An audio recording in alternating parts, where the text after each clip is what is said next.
You are now listening to Wave a Sound. Welcome to episode 82 of Versus Mike History. I am your host, Michael History. Be sure to like, follow, and subscribe to the podcast wherever you choose to listen. And if we are on a preferred platform, let us know and we'll do our best to change that. For premier access to Versus Mike History content, join our members-only subscription tier on versusmikehistory.com. There are many aspects to my personality that you can explore, I think, very constructively. But you sit here and ask me such one-dimensional questions about a very tiny area of our lives. You ask me questions that fall continually within the Negro-ness of my life. You ask me questions that pertain to the narrow scope of the summer riots. I am artist, man, American, contemporary.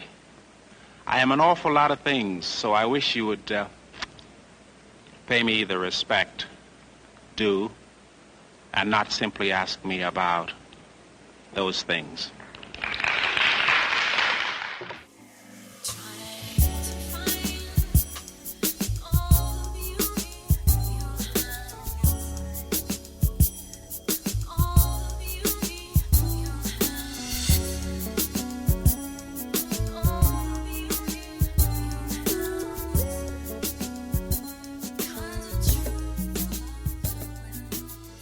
All right, peace, family. Welcome to another episode of Versus Mike History. I'm your host, Michael History. And this year, I want to switch it up a little bit. So I have a guest on the podcast. I have Sam in the building. Sam, what's going on? What's up? Thank you for having me. No problem. Super excited to be here.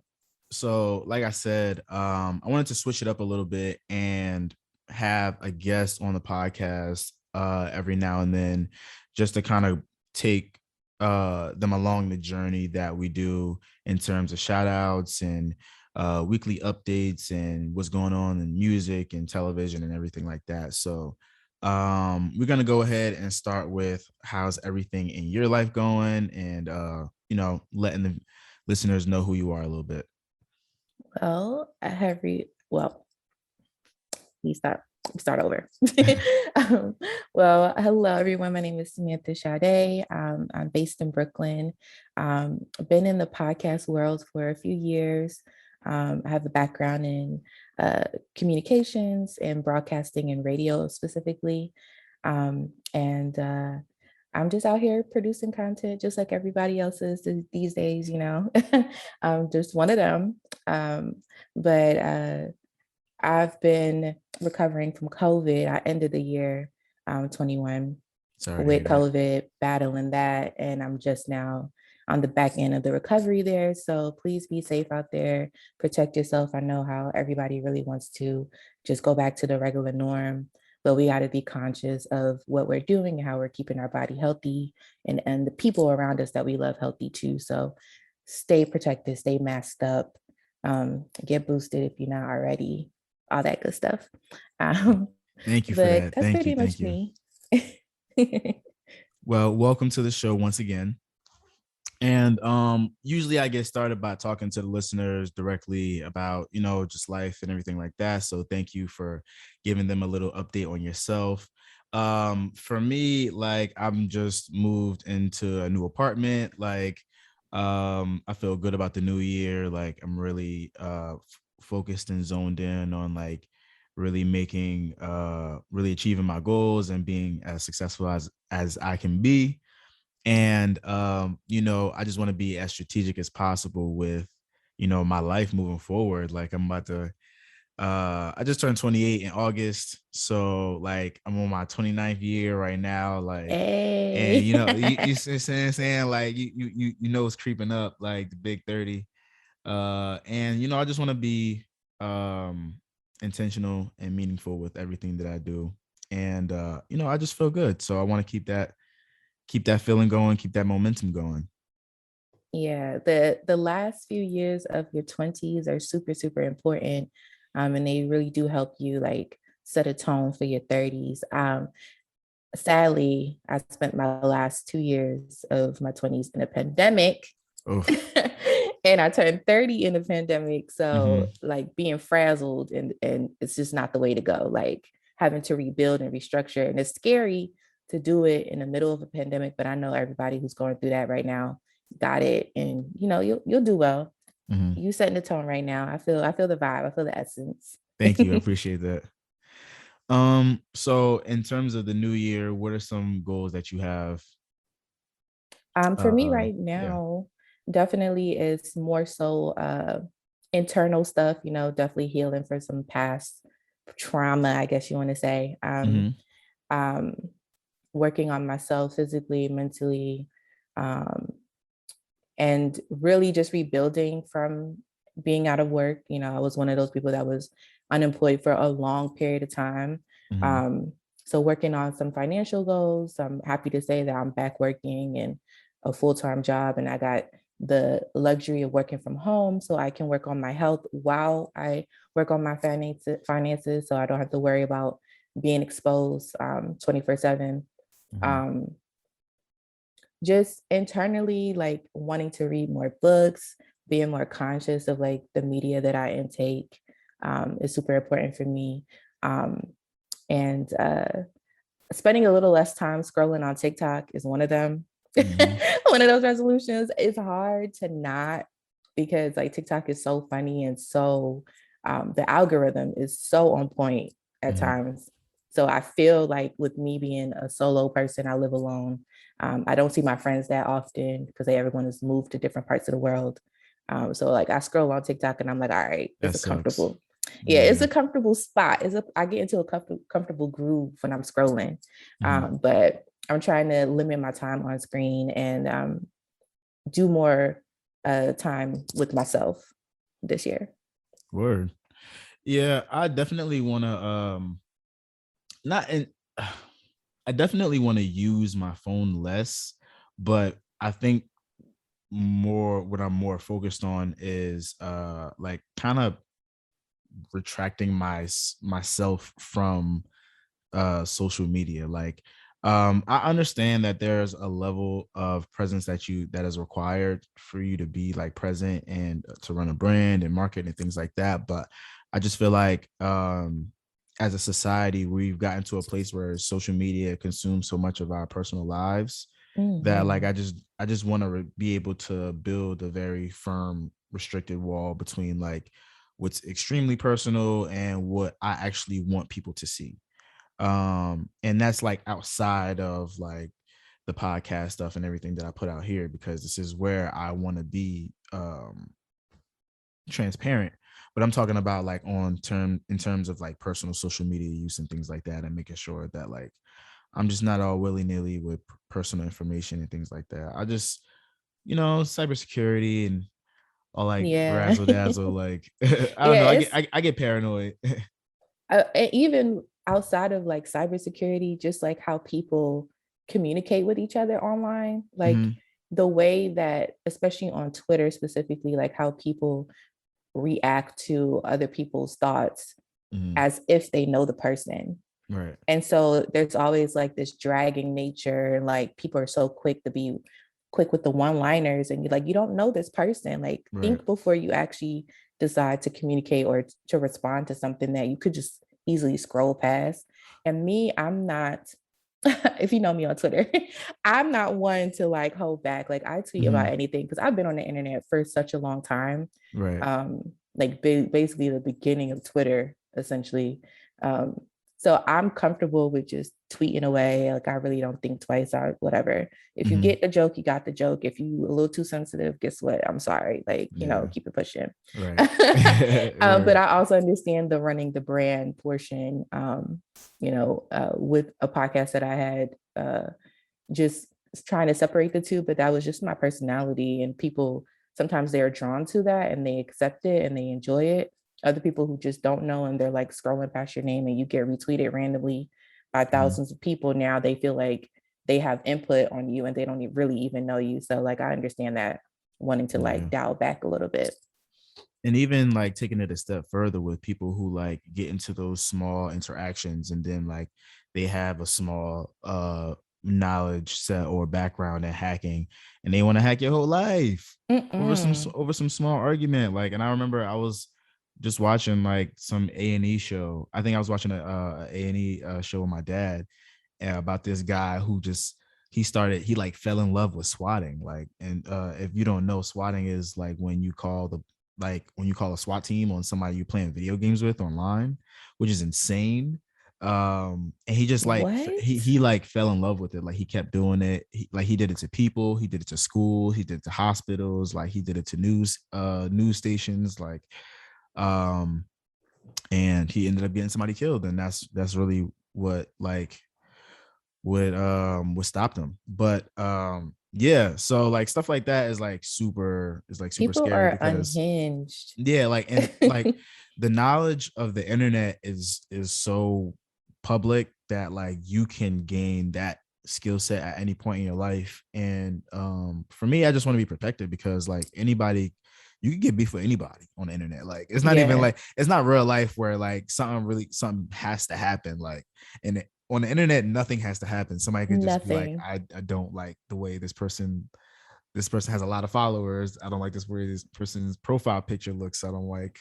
Yeah, like I've been in scenarios. Like I've been in scenarios where I've tweeted something and someone who had like thousands of, like 500,000 followers, like retweeted it was like a smart remark. And I'm like, you don't know me and you don't know the tense that I'm speaking in. Like, you don't have to retweet it so that you can get your minions to like attack me now. So I just mute and block. Like, I don't argue back and forth online because I know how people are. Like, they literally will drag something just so that they can build their name. Because they know they have a following that would just like blindly agree with everything that they got going on. So I don't deal with that. I will mute you. I will block you. You can argue with yourself because I don't got nothing else to say. Like, no, we're not doing that. Right.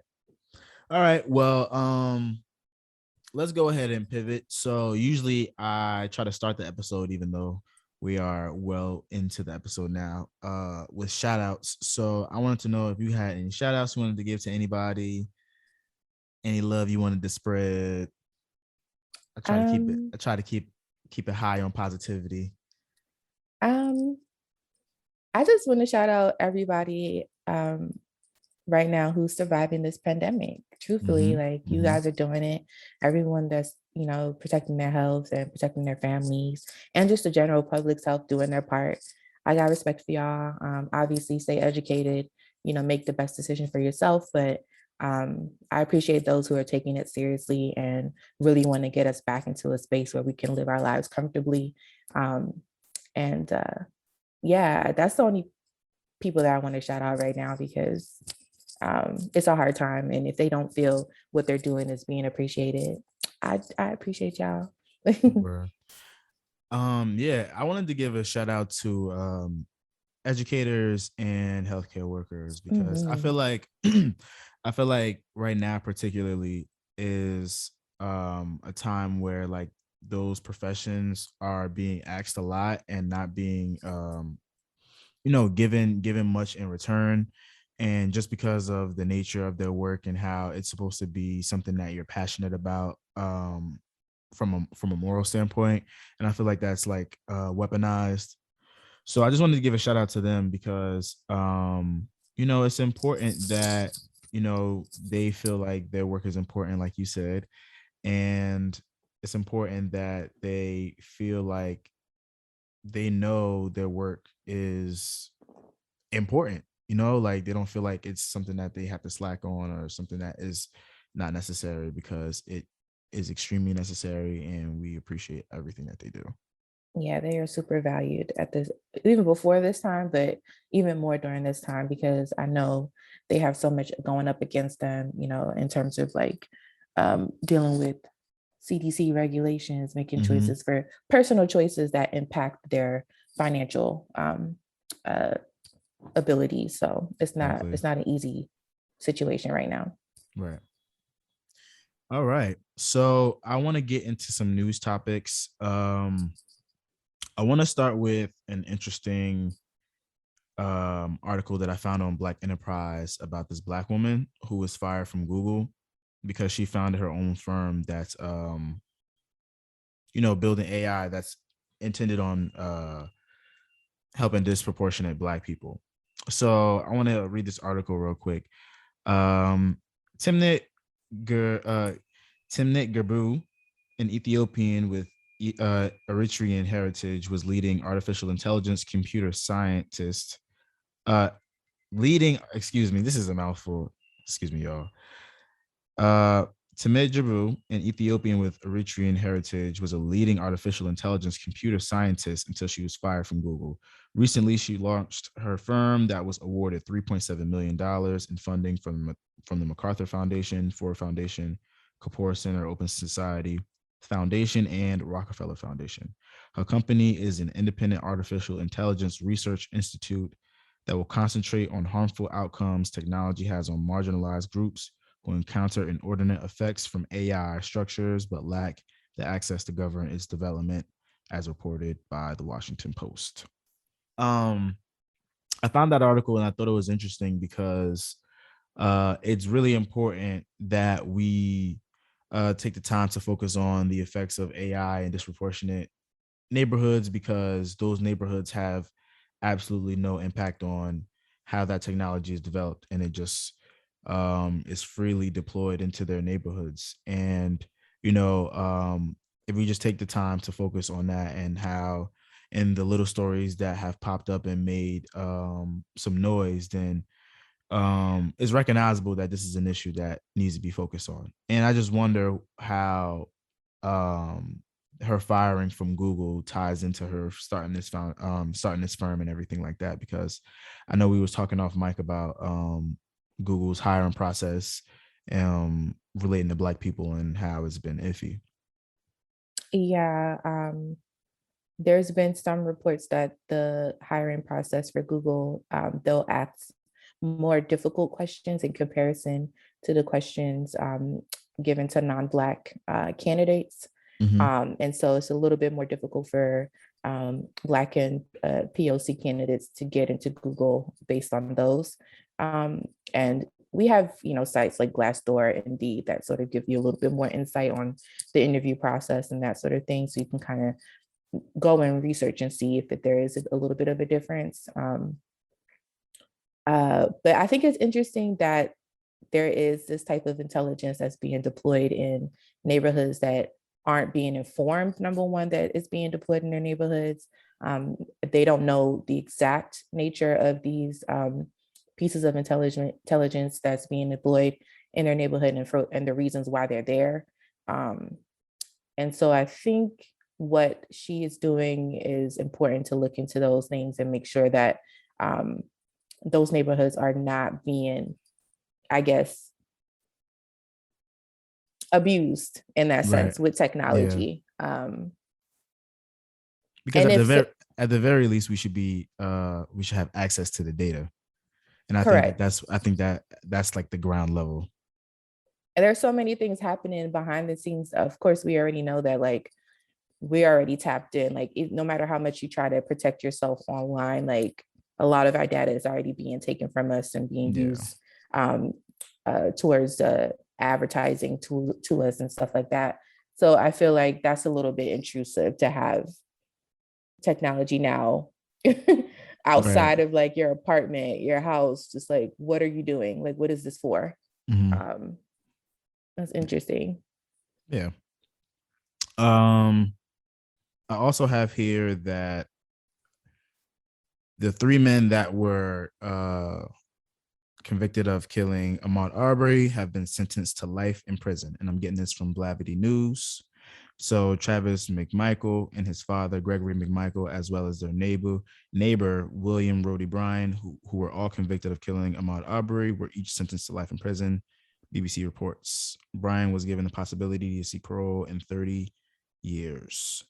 So goodbye, good riddance, and sayonara to those guys. That story really is just heartbreaking, just because, that was just a kid just taking a run in the neighborhood. Like, that what the hell? Like it didn't have to happen. Like, it was like he didn't do anything. It wasn't provoked by anything. Like, everybody could have just continued to mind their business and went about their day. But now a Black man is dead and 3 white men are in prison.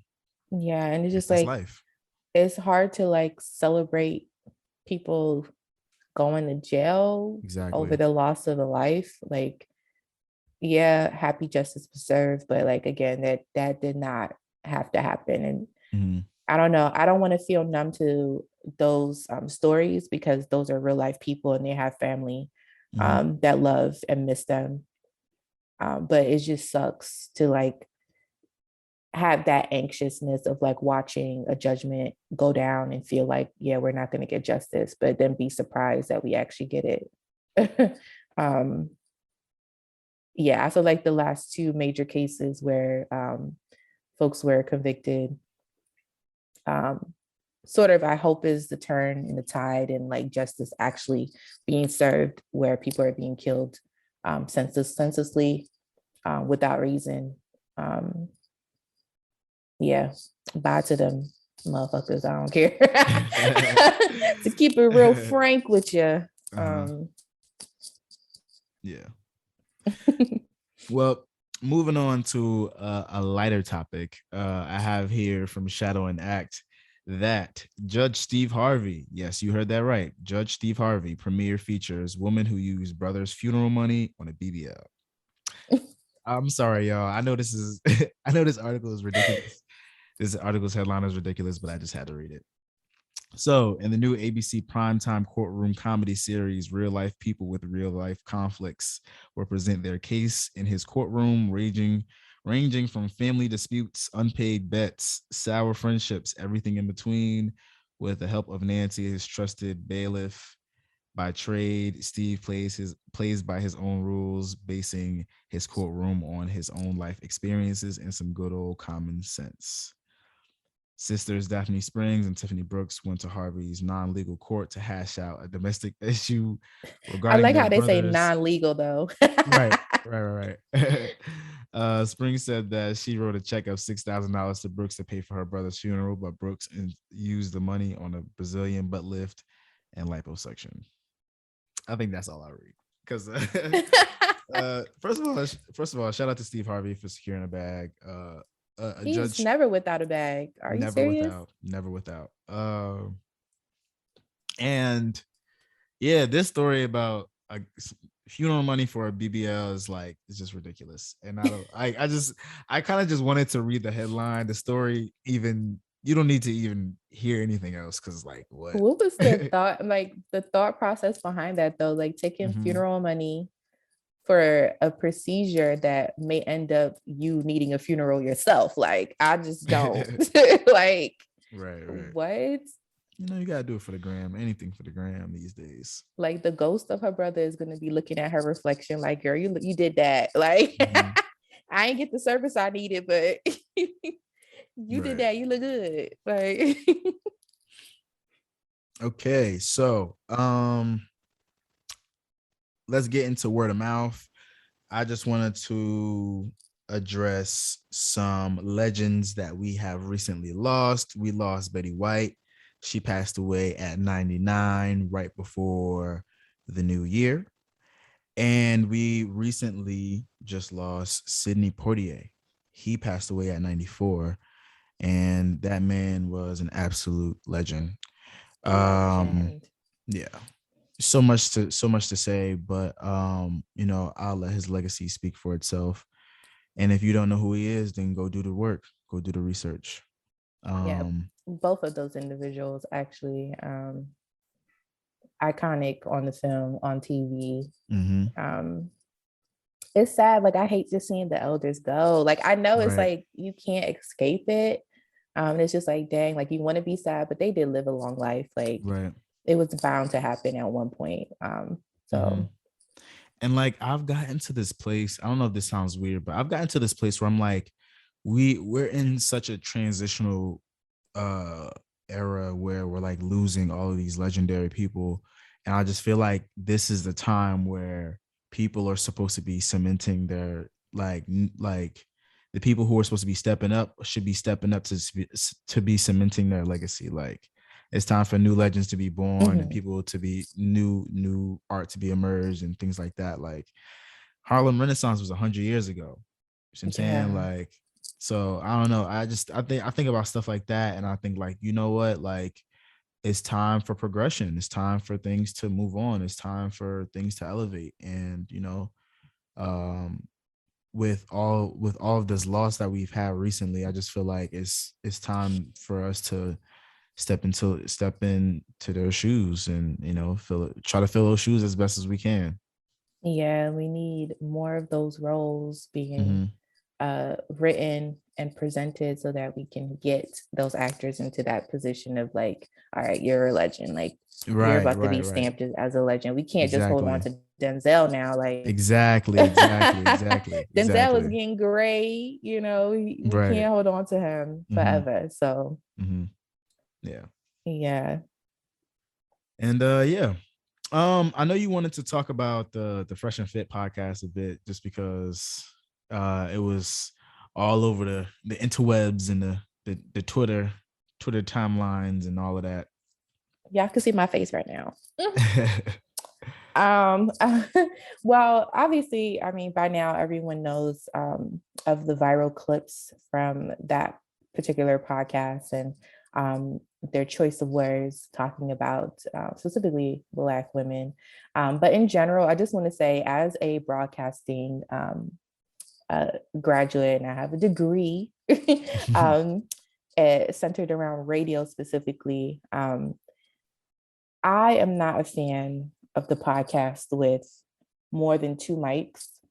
Three, okay, you have a guest, Mhm. but I see when in general, podcasts, it started out as a form of programming that was just for audio.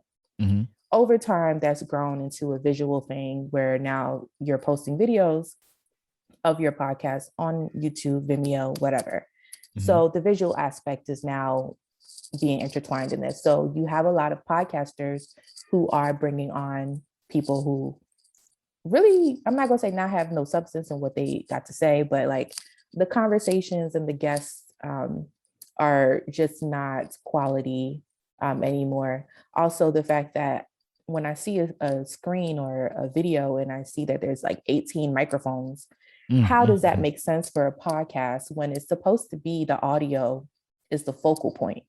How am I Exactly. supposed to listen to this and know who the fuck is speaking, number one? Who's the fucking host, number two?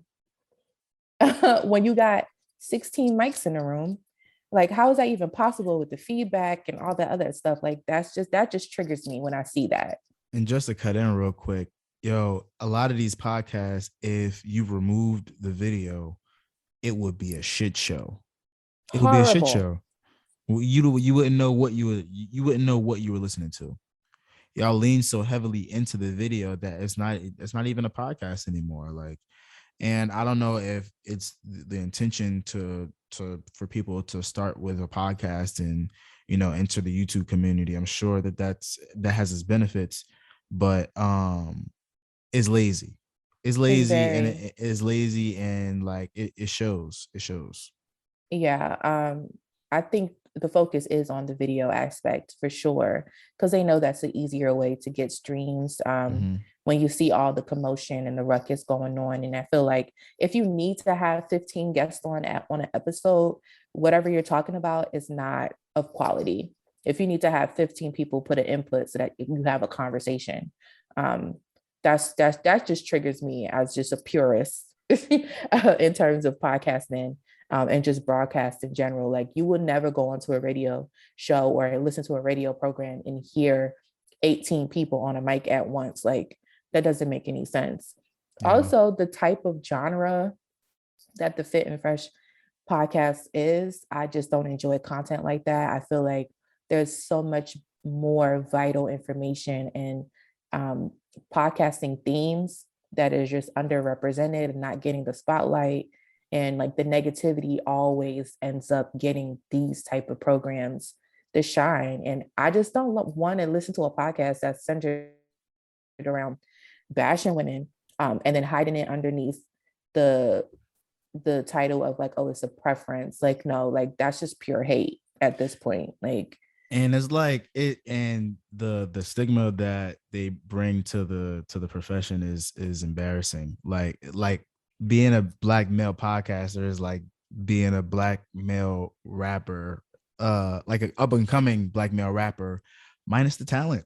Basically, like that's basically what is looked at. Like you're doing everything except like coming to the table with talent to make money. Like you just talk. Now you're just talking about disrespecting black women. Like you're not even singing about it, like, or harmonizing about it. Like you straight up just no auto-tune, just no straight. auto-tune, just vibes, just thoughts, just philosophy. Like like I also just like I blame like the Derek Jackson, the Kevin Samuels, like that genre of like YouTube podcasting is just, I don't get it. Like I just really don't get it. And I think also too, when we come to the realization that personal relationships impact people in different ways, and how we react to certain scenarios is based on ideologies that are basically based through trauma, truthfully, like that whole man of the household shit, women in the kitchen shit, you know, my girl's supposed to do this, my man, like once we realize that those personal choices are a reflection of like trauma that people either experience or trauma that's been passed down to them, like we can be freed from having these people, especially men, set up microphones to talk to each other about that when they really need to talk to a therapist. Right. Like I just, we will be free. We will be free. I hope one day we can be freed from that, because I just don't want to hear it. Like there's so much more things that we could be talking about that will get my juices flowing, you know, and I can be inspired by than that. Like I'm over it. Go to Jerry Springer with that shit. Go to Maury with it. You know, I'm over it.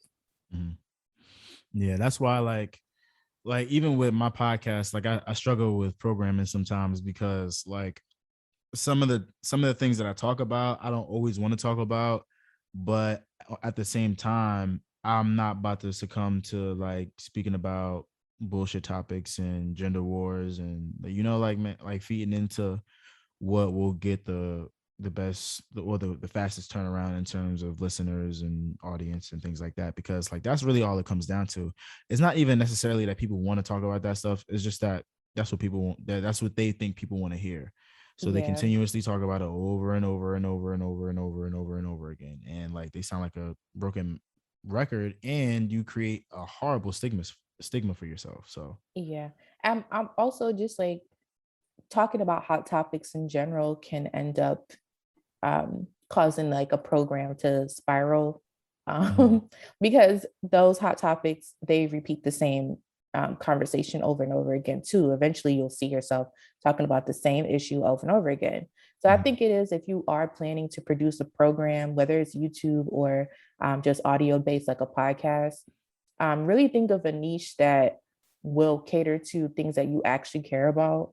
And if the numbers aren't going to be there because you feel like no one's going to really want to hear about a crime podcast while I explain ingredients on how to bake a cake, you know, that sort of thing. Like, you know, you just have to have confidence in what it is that you're interested about. There are people there that will love that type of content. You just have to make sure that you're presenting it in a way that is interesting and that you actually enjoy doing it, versus just like, okay, I'm just going to hop on here and, you know, do what everybody else is doing because that's what gets the views. And a lot of people, they use podcasts to leverage them into a different sphere of like celebrity.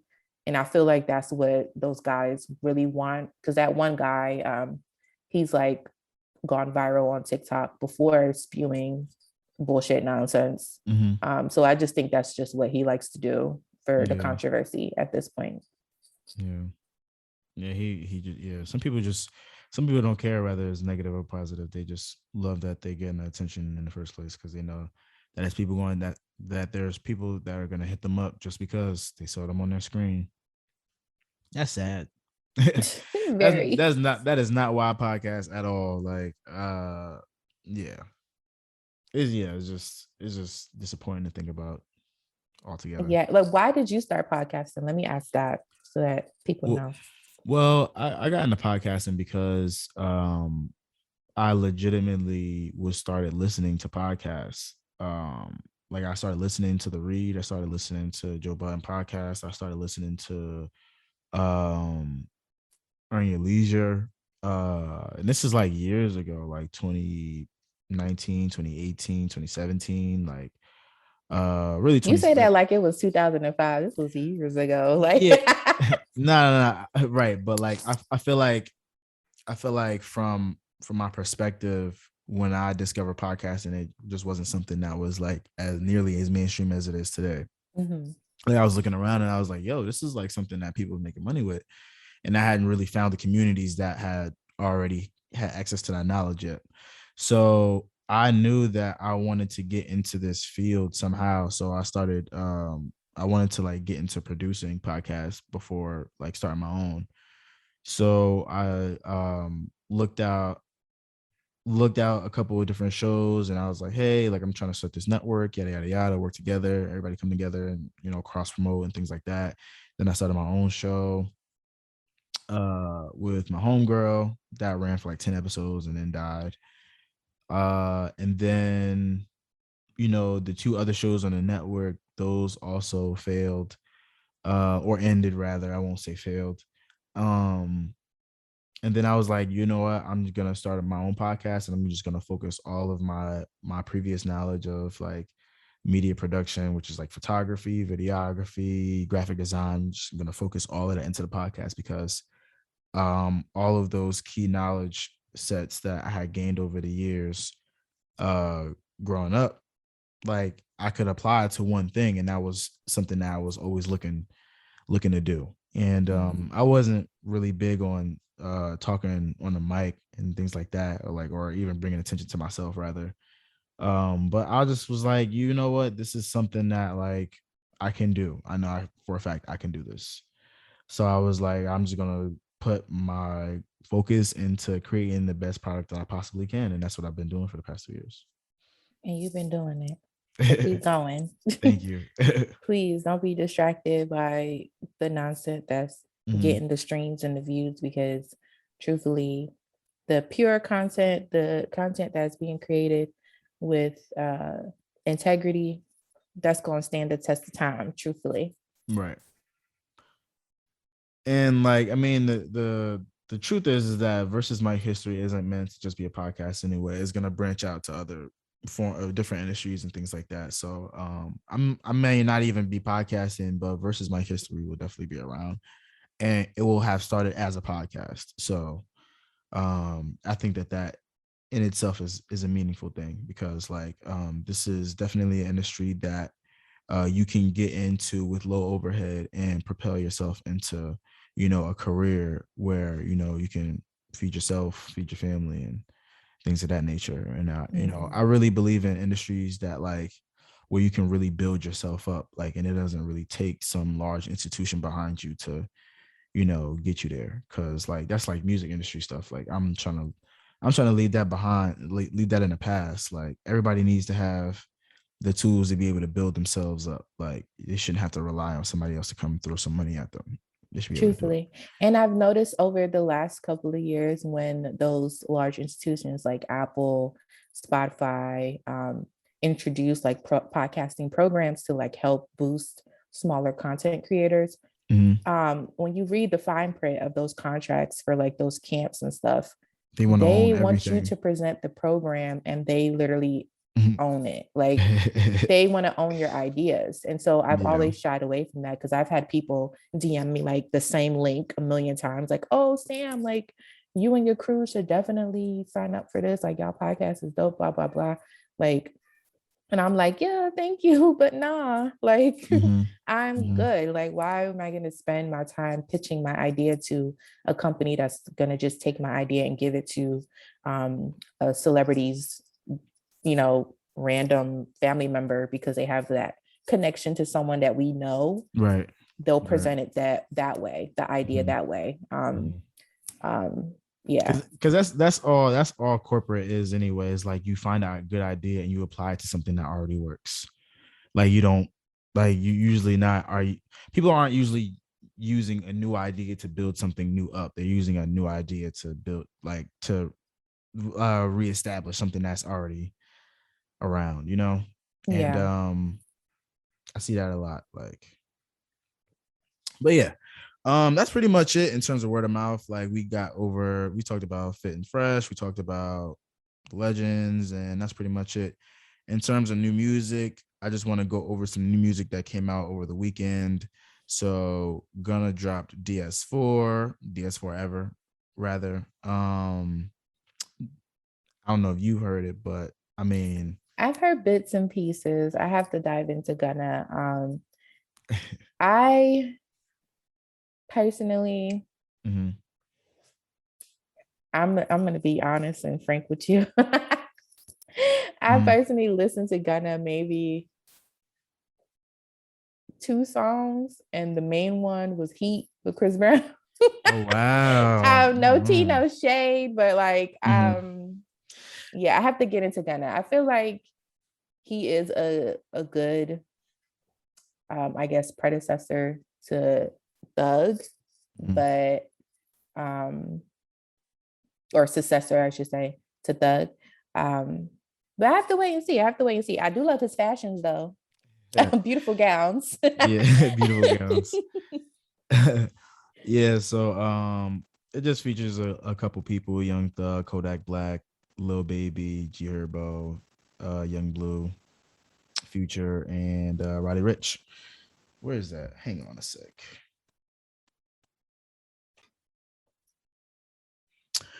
Yeah, what else? Oh, The Weeknd also dropped Dawn FM. I have not gotten to listen to that because I'm gonna be quite honest. I put it on and I just didn't like how I didn't like what I didn't like what I heard in the first 5 seconds sonically. I was screaming. No, but like Weeknd, first of all, like I'm just over him cosplaying. Like, what are we doing? Like, I know there's like a story behind each project, but I think that sort of like I appreciate the effort. Yeah, I mean, I don't get it, but I appreciate it causes me to just not want to listen. Like, I just like I don't want to. No, like I get the essence. Like, there's a character, we have to follow this character along, but I just think it's a gimmick at this point. Yeah, I think that like it's kind of this. Like I feel like we're in this era where like people who don't have good ideas have access to great artists. so like so like somebody will present a bad idea to a great artist, and a great artist is gonna do what they can with that, like, you know, even freestyle, you know, and hopefully the artist will like it. And I feel like we get a lot of that. Like I feel like that is like we've been living in that for like 10 years at least. Like that was like I feel like that is the like a summary of like what the 2010s were. Yeah, like I'm just over the gimmicks. Like I don't know, like art has to mean stuff again. Like we can't be living in this bubble of like our art not meaning anything. Like people just releasing music that has the lyrics don't mean anything. Like and it's not even like an attack on like mumble rap or anything like that, because we're past that conversation. It's more so like, yo, like like artists have to sit down and explain things again. Like y'all can't y'all can't like it's like not, we need like, the it's not liner fair. notes. Like it's not fair that y'all could just put stuff out and just be like, you know, the vibes with 17 emojis. Like no, like use your words, like enunciate and explain. Like yeah, like I missed the era where you would get a CD and there was like an extra CD with like a DVD attached, like if you, or like the 2-in-1 where it's a CD, but if you put it in a CD-ROM on your computer, there was like video content and you gotta see like behind the scenes, or like you get the essence of what the project it really was. And I guess like The Weeknd is trying to do that with like these themed out projects with these characters and like these fleshed out videos, and if you watch them all back to back, like there's a story. I understand that, but like I'm just over him wearing prosthetics. Like, and it's like you don't do enough press. You don't do enough press for people to know, like for people like use like him showing up to a Hollywood party in the costume. Okay, like that's cute, but like for the real people that's listening to your shit, perform a show in the prosthetics, like a Hollywood show. Like who cares? Like I don't care. Not even a show, going to a Hollywood party, maybe and just like pictures are being posted on Shade Room. It's just like confusion. It's just like, what's going on? Like I don't know. Like I've definitely enjoyed Weeknd in his earlier days. Something even with the last project, like something just was just like, I'm not interested. Even though there was effort, he definitely put some effort behind his last release. It's just was just not. Oh, it's just so crazy to me that he would folk like that when he came out, he was so like anti-image, like I don't want people to see who I am, and now it's like the complete opposite of that. Very much and so. and it's very off-putting because it's like you don't even talk, like people barely know how you sound, people barely know how your regular voice sounds, but like you want to be like this figure of like, I don't know, like this entertainer or star figure, and I don't know, I'm still not used to it, and I don't feel like the music doesn't match the vibe. Like he could, like I feel like the music that we want he can mix, but he chooses not to make it because his very much pop influence now, like disco, a little bit of techno to me.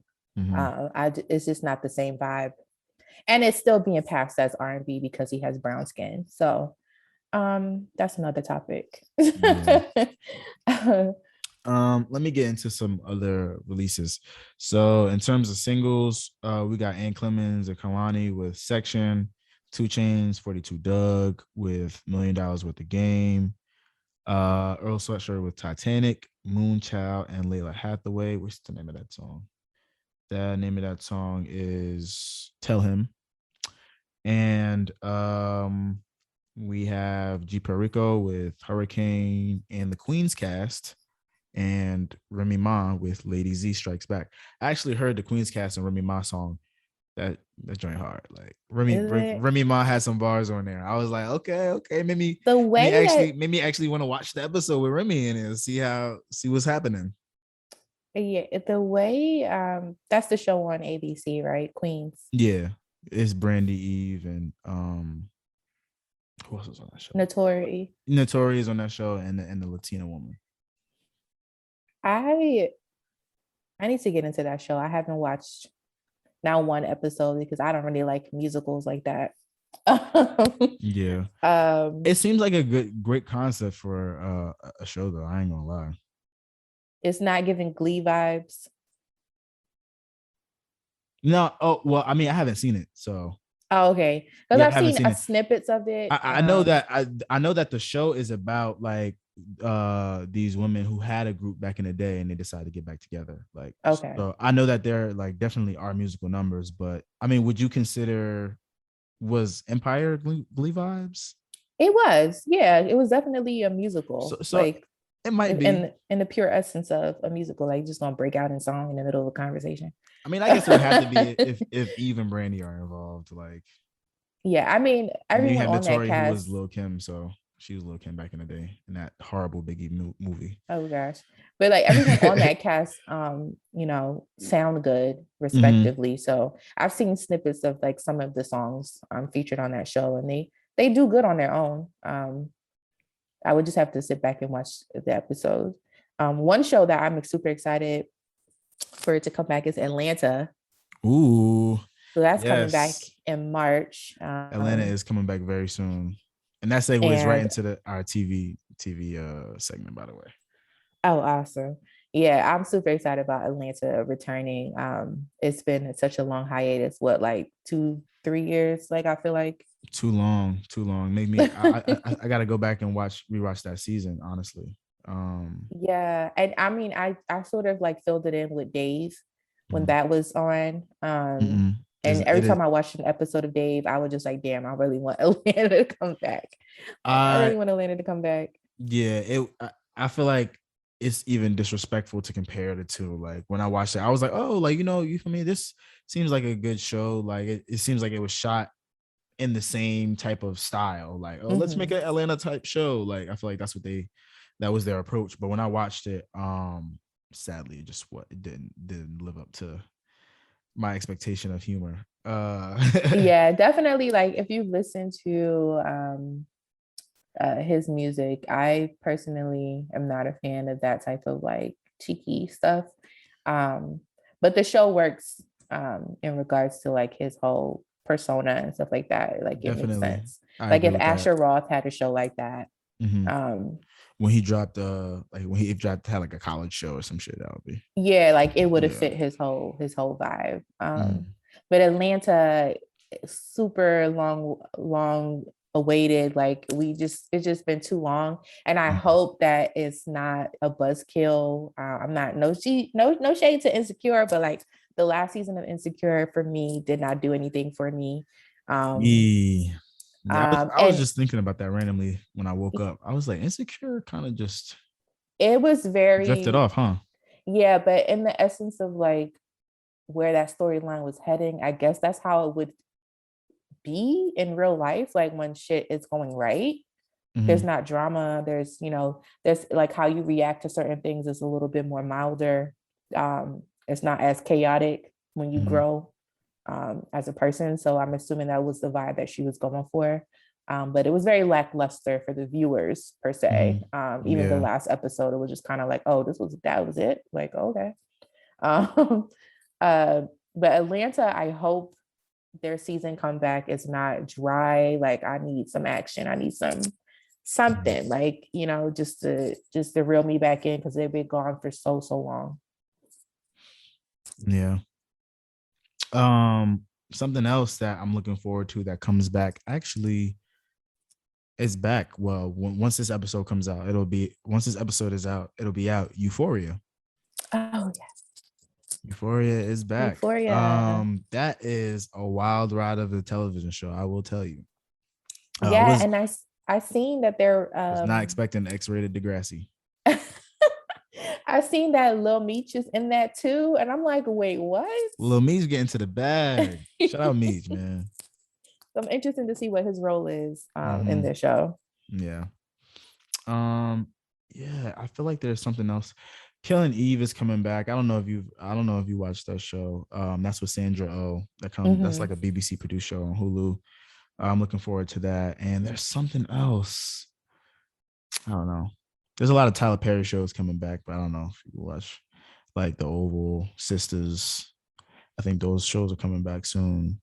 I've been watching a lot of like retro reality, so like The Real World, The Challenge. But yeah, The Real World has done like 2 seasons of bringing back like older cast members. Oh, dope. So this season they have the first season of The Real World LA coming back, and that's with Tammy Roman from Basketball Wives, and what's his name? She's like the main one that just kind of like blew up from that season, honestly. And so that's been going crazy. That's on Paramount Plus if you have that. There's a lot of like racial topics on there, and there was one episode that just went viral because the white cast members was talking about being called racial slurs, and it was just and you don't say it either because you Latina. That was very funny. He was like, I was called a nigger because he was called. Like, no, you are not. Like, that's not how it works. Like, not at all. Sorry, ma'am.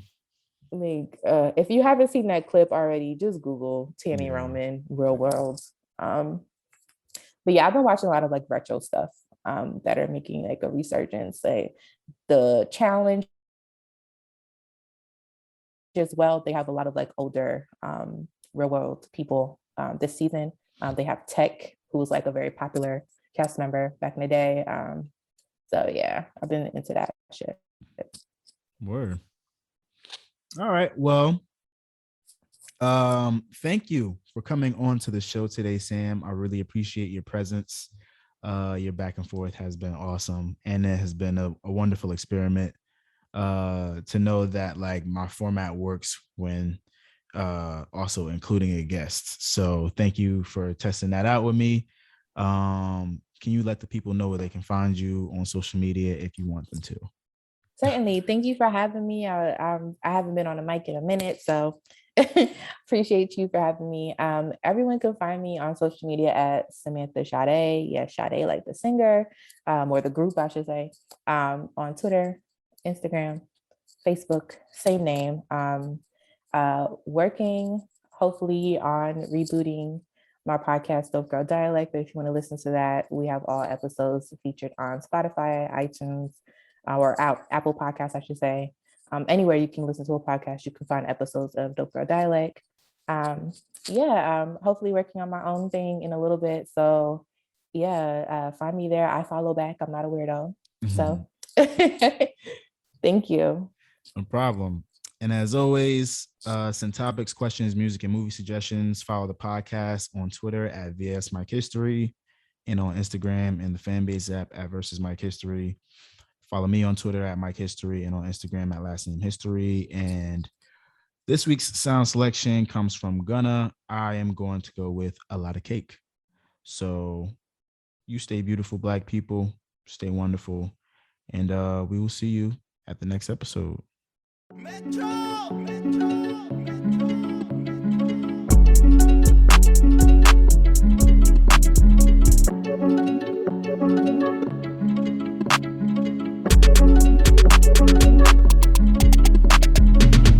Light cake, funnel cake.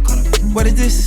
Vertebrae, diamond lens, Cartier, pockets fat, overweight, cannabis, meditate, overseas, out of state, a lot of speed, no brakes, and lawyer fees. Be the case, been poppin' shit that it clan through. Panoramic, my bitch got a glass roof. We pull up with them sticks like that bamboo. Yeah, I put my mans on what your mans do. Like that Lolo, we headed at Cancun. Let your hoe get the nuts, yeah, cashews. No mechanic, but I got a lot of tools. When you come from that zoo, you know how to move. I do shit that these niggas can't do. Get a spider, the hoodie, the pants too. I got Versace bosses in every room. Plain watches, RM in the paddock too. She from Cali, but she live in Malibu. Super sexy and come with an attitude.